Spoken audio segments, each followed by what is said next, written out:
So hi guys, welcome back sa ating YouTube channel para naman sa buhay OFW. So ito yung mga pinakamahalagang bagay na laging pinag-uusapan at gustong-gustong malaman o pagkwentuhan ng mga OFW. Number 1, bakit nga ba hindi makapag-ipon ang mga OFW, and ang tatlong trap na dapat mong iwasan kung ikaw ay nais mag-abroad o maging OFW. Paano ba makakaalis sa utang, OFW guide, para makauwi na for goods? And syempre, paano natin mababago and mapapalago, mapapaputok ang ating bulsa? Paano nga ba mag-ipon kahit malaki ang gastos, mga katropa? So eto na, kabayang OFW, naranasan mo na bang yung kasasweldo mo lang pero parang dumaan lang sa palad mo ang pera? Yung tipong sa social media mukha kang one day millionaire sa mga post mo, pero sa gabi hindi ka makatulog dahil sa laki ng utang mo. Bakit nga ba marami sa atin ang mga 10 years na sa abroad pero zero savings pa rin, mga katropa?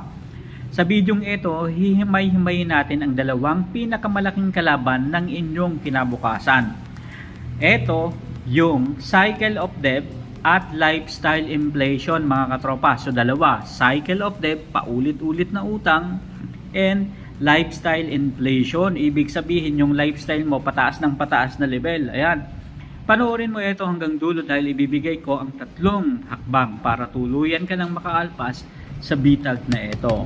Okay, ano nga ba ang lifestyle inflation at yung tinatawag na lifestyle creep, mga katropa? Simple lang, habang lumalaki ang sahod mo is lalo ring lumalaki ang gastos mo. Noong bago ka pa lang, kontento ka na sa simpleng cellphone lang, pero ngayong sobrang taas na ng sweldo mo, tumaas ang rank mo, kailangan mo na ng latest model para lang makasabay sa iba. Ito yung tinatawag na keeping up with the Joneses. Ang trap number 1, mga katropa, is yung tinatawag na social media pressure. Akala natin kailangan nating ipakita na success tayo sa pamamagitan ng material na bagay. Ang trap number 2 naman is yung tinatawag na reward mindset. Sasabihin natin na pagod na tayo, deserve ko ito, pero ang totoong reward ay ang kapayapaan ng isip na may ipon ka. Hindi ang bagong mga rubber shoes, ayan, o kung ano mang material na bagay, mga katropa. Ang isa pa is yung tinatawag na cycle of debt. Paano ka ba na kakatulog kung meron kang malaking utang? Ayan. So maraming OFW di pa makaalis. Ayan, di pa nakakaalis ng Pilipinas, may utang na kaagad dahil sa placement fees. And pagdating dun sa bansa na pagtatrabahuhan nila, uutang ulit para naman sa pamilya o pampasalubong. Ipapadala sa pamilya o pampasalubong. So tapal-tapal na, paulit-ulit na cycle ng pangungutang. Ang cycle na ito ay isang hamster wheel. Takbo ka ng takbo pero wala kang nararating. Paano ititigil ito? Una, aminin mo na may problema ka. Pangalawa, gamitin mo yung debt avalanche o debt snowball method. Debt avalanche o debt snowball method.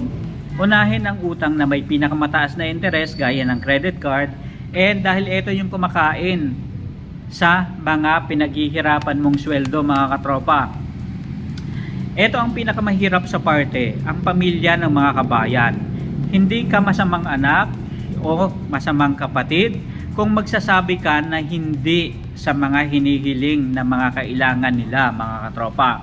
Maging transparent tayo sa pamilya natin. Sabihin mo kung magkano lang yung kaya mong ipadala pagkatapos ng iyong mga gastusin sa abroad.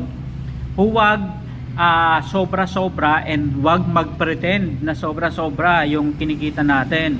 And magpapadala ng sobra and mangungutang lang. Turuan silang mag-budget and humanap ng maliit na negosyo para hindi sila 100% dependent sa'yo o asa lang ng asa, mga katropa. Eto na, para makawala ka, tandaan ang tatlong ito.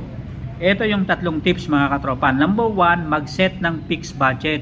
Bayaran muna ang sarili o ang iyong savings bago gumastos. Ibig sabihin, magtabi ka na kaagad ng savings mo bago mo pa pagkagastusan yung dapat mong pagkagastusan, mga katropa.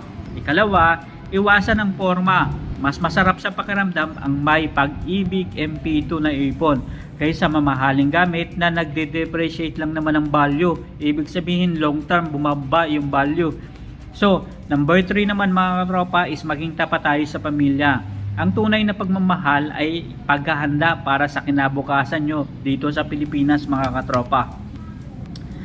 Eto na, so ibig sabihin importante na number 1 meron tayong ipon and number 2 meron tayong NP2.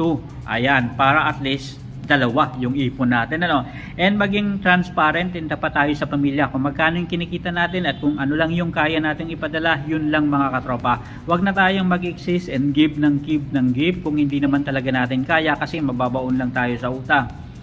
Eto na mga katropa, kung nakatulong sa iyo ang video na to, paki-like and share sa mga kapwa natin OFW and syempre mag-subscribe na rin para sa susunod nating pag-uusapan.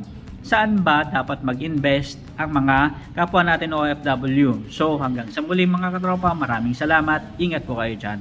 Paalam.